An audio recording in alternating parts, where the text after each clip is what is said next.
Hey everyone, let's jump right in. Today we're unpacking some seriously fascinating material from Brian, a CPA over at the Hidden Tax platform.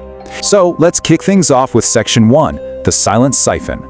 Why is your grocery bill skyrocketing even though you don't drive a truck? I mean, we've all felt that immediate pain at the checkout line, right? You look down at the receipt and just wonder, how did basic, everyday items get so incredibly expensive so fast? You're not filling up a massive 18-wheeler, you're just buying dinner. So why on earth does it feel like you're footing the bill for heavy logistics?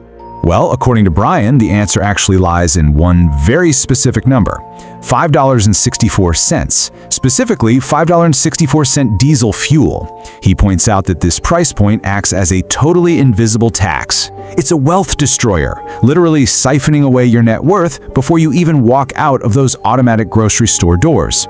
You obviously don't see a line item on your receipt for diesel fuel, but it's deeply baked into the price of literally every single apple or box of cereal you buy. Moving right along to Section 2, the economic reality check. $39 trillion. That is just a staggering number to wrap your head around. Brian's core argument here is that with $39 trillion in national debt, our entire economic system has become incredibly fragile. It's on a really precarious foundation. And when a system is that fragile, it just can't absorb shocks. Instead, a shock in one single area, like energy, just reverberates violently through absolutely everything else in the economy. And that brings us to this quote. At Hidden Tax, we skip the economic theater. This perfectly captures his whole perspective.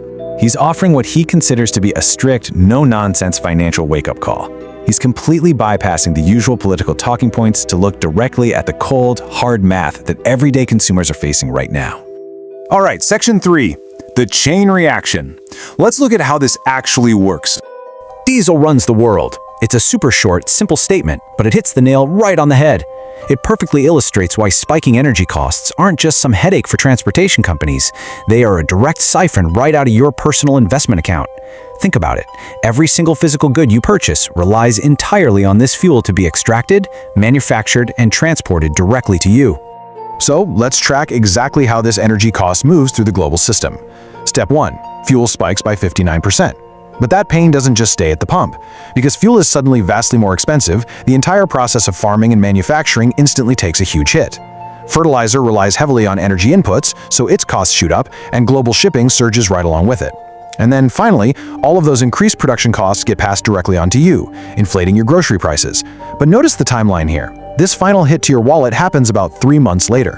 Which leads us straight into Section 4, second-round inflation.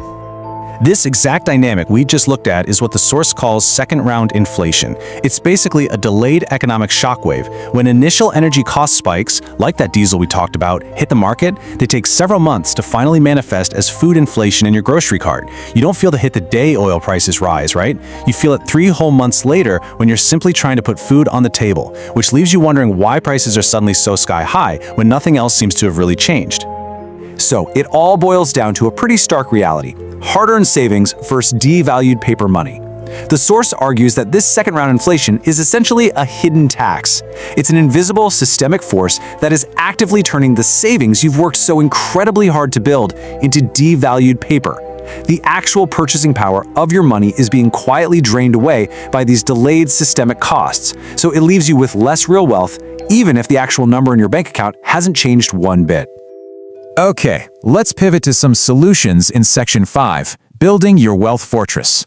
So how do you actually keep the math in your favor? Well, the source recommends adjusting your 2026 opportunity bucket by pivoting heavily to hard assets. This means specifically buying land and investing in energy stocks. By moving your capital toward real, tangible assets and the energy sector itself, you aren't just sitting there as a sitting duck when paper money devalues. You're holding the very things that actually go up in value as systemic costs rise. And ultimately, he strongly stresses hitting that first 100K milestone to protect what he calls your wealth explosion. So, is your portfolio actually protected against the next hidden tax? Based on everything we've unpacked today, it's a really critical question to be asking yourself. Consider how these delayed economic chain reactions might affect your own opportunity bucket, and what specific steps you might need to take to build your own wealth fortress as we look ahead to 2026. Thank you so much for joining me for this explainer. I hope it gave you some fantastic insights, and as always, keep learning.